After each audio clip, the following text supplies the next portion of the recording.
Hello, my fellow garden lovers. It's been a while since my last update, and the food forest and garden has exploded in growth. We first prepared the beds and planted the trees in February, and now 4 months later, our plants are providing us with so much food we can barely keep up. It's the season of corn, tomatoes, cucumbers, onions, blackberries, and green beans, and every morning we harvest a giant bowl full of produce. Our biggest accomplishment so far is how much we were able to grow with minimal work on our part. We only spend about 20 minutes each morning to harvest and prune, which is also our favorite time of the day because it's like being on a treasure hunt. We don't spend time mowing, weeding, watering, or dealing with pests because of how we set up the garden and prepared our soil. When the plants are well nourished and the soil is biologically active, they can harness the power of the soil food web to stay healthy and defend themselves against pests and disease. More on how we did this later. First, enjoy the transformation of our sad lawn to an abundant paradise in just 4 months.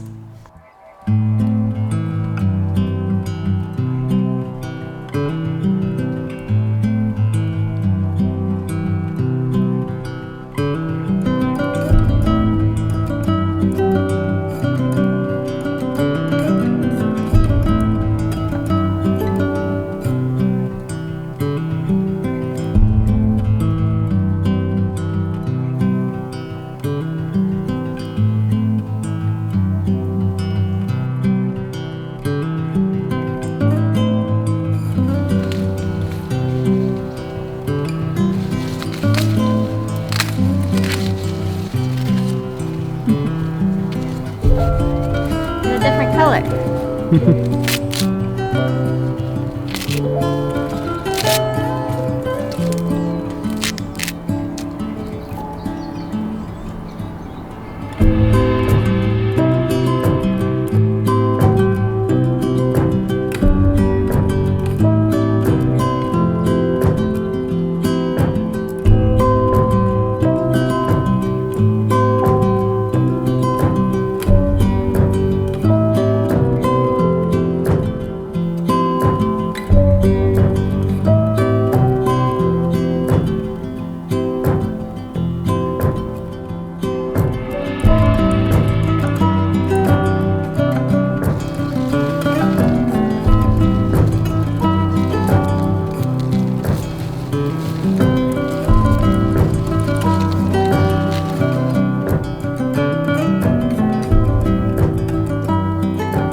We started this project with terrible clay soil.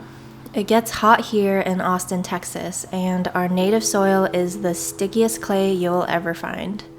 When it gets baked in the sun, it's impossible to dig, and it's also very alkaline with a pH of 7.9. I was concerned that the high pH would restrict nutrient availability for the plants because every garden advice you find online says so.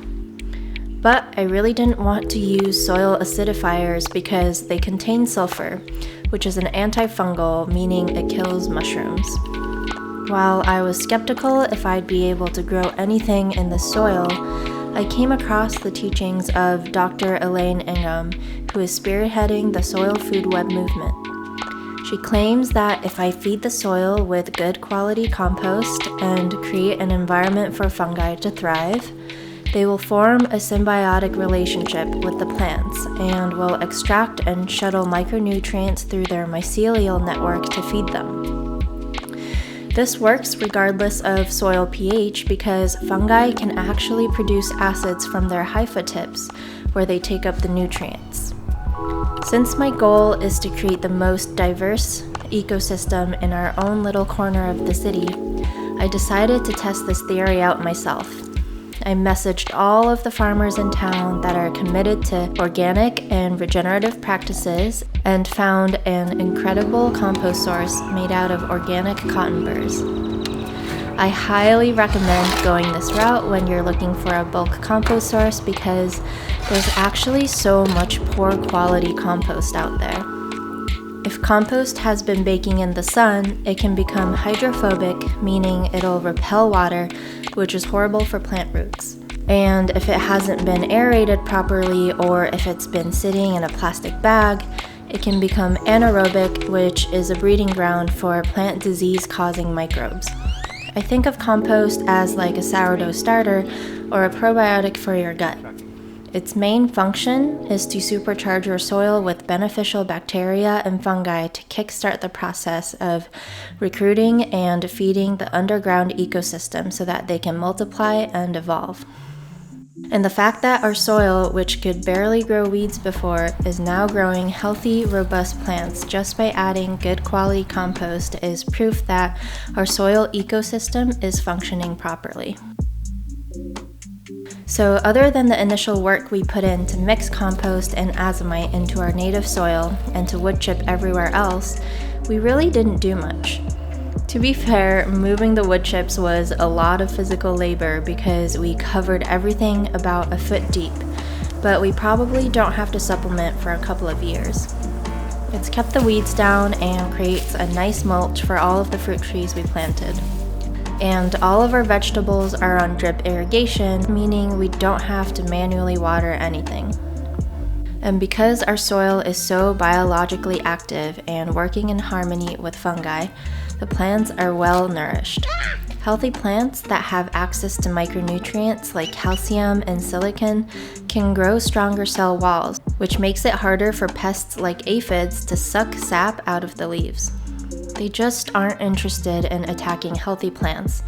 It's too much effort and they'll go find other sickly plants to consume. So if you have a boring lawn that you want to convert into a productive and beautiful space, you can easily create a low-maintenance garden like we did.